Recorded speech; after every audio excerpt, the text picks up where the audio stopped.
പിണ്ടിമന വേട്ടാമ്പാറ സ്വദേശിയായ ഷിജോ പോളിന്റെ ജീവൻ നിലനിർത്താൻ കരുണയുള്ളവരുടെ സഹായം തേടുകയാണ് നാട്ടുകാർ. വൃക്കരോഗത്തിന് ചികിത്സയിലിരിക്കെ ഹൃദ്രോഗം കൂടി ബാധിച്ചാണ് ഷിജോ ഗുരുതരാവസ്ഥയിലായത്. ഗ്രാമപഞ്ചായത്ത് പ്രസിഡന്റിന്റെ നേതൃത്വത്തിലാണ് ഷിജോയുടെ ചികിത്സയ്ക്കുള്ള ധനസമാഹരണം നടത്തുന്നത്. ഇതിനായി യൂണിയൻ ബാങ്കിന്റെ മുത്തംകുഴി ശാഖയിൽ പ്രത്യേക അക്കൗണ്ടും തുറന്നിട്ടുണ്ട്. നിർധന കുടുംബത്തിലെ അത്താണിയാണ് തുരുത്തുകണ്ടത്തിൽ ഷിജോ പോൾ. ഭാര്യയും ഒരു കുട്ടിയും ക്യാൻസർ രോഗിയായ അമ്മയും അടങ്ങുന്നതാണ് കുടുംബം. വൃക്കരോഗത്തിന് പതിവായി ഡയാലിസിസ് ചെയ്തിരുന്നു. ഇതിനിടയിലാണ് കടുത്ത നെഞ്ചുവേദന ഉണ്ടാവുകയും പരിശോധനയിൽ രക്തക്കൊഴലുകളിൽ ബ്ലോക്ക് ഉണ്ടെന്ന് കണ്ടെത്തുകയും ചെയ്തു. ഇപ്പോൾ അതീവ ഗുരുതരാവസ്ഥയിൽ ആശുപത്രിയിൽ കഴിയുകയാണ് ഷിജോ.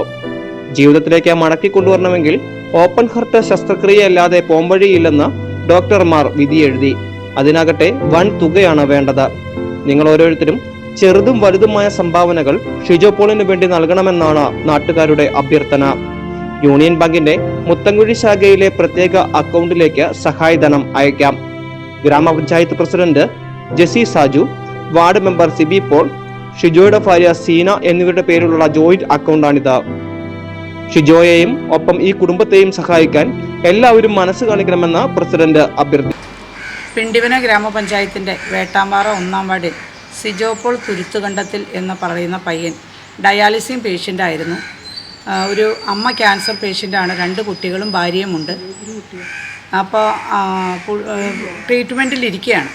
ഡയാലിസിസ് നടന്നുകൊണ്ടിരുന്ന സമയത്താണ് പുള്ളിക്ക് നെഞ്ചിൽ വിഷമം ഉണ്ടാവുകയും പരിശോധനയിൽ 3-4 ബ്ലോക്ക് ഉള്ളതായി അറിയാൻ കഴിഞ്ഞു.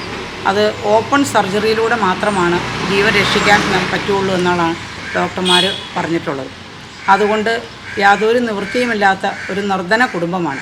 ആയതിനാൽ അവിടെ വേട്ടാമ്പാറയുള്ള നിവാസികളുടെ ആവശ്യപ്രകാരം കമ്മിറ്റി രൂപീകരിക്കുകയും കമ്മിറ്റിയുടെ തീരുമാനപ്രകാരം പഞ്ചായത്ത് പ്രസിഡന്റിൻ്റെയും വാർഡ് മെമ്പറുടെയും ഭാര്യയുടെയും ഈ ഷിജോ പോളിൻ്റെ ഭാര്യയുടെയും പേരിൽ ജോയിൻ്റ് അക്കൗണ്ട് മുത്തംകുഴി യൂണിയൻ ബാങ്കിൽ ചേർന്നിട്ടുള്ളതാകും. അപ്പോൾ സുമനസ്സുകളുടെ സഹായത്താൽ അദ്ദേഹത്തിൻ്റെ ജീവൻ നിലനിർത്താൻ കഴിയുമെങ്കിൽ നമുക്ക് അദ്ദേഹത്തിൻ്റെ ജീവൻ നിലനിർത്തുന്നതിനു വേണ്ടി എല്ലാവർക്കും കൈകോർക്കാം. പറ്റുന്ന തരത്തിലുള്ള സഹായങ്ങൾ നൽകി ആ കുടുംബത്തെ സഹായിച്ച് ആ വ്യക്തിയുടെ ജീവൻ നിലനിർത്തുന്നതിനു വേണ്ടി നമുക്ക് കൈകോർക്കാം എന്ന് മാത്രം സൂചിപ്പിക്കട്ടെ.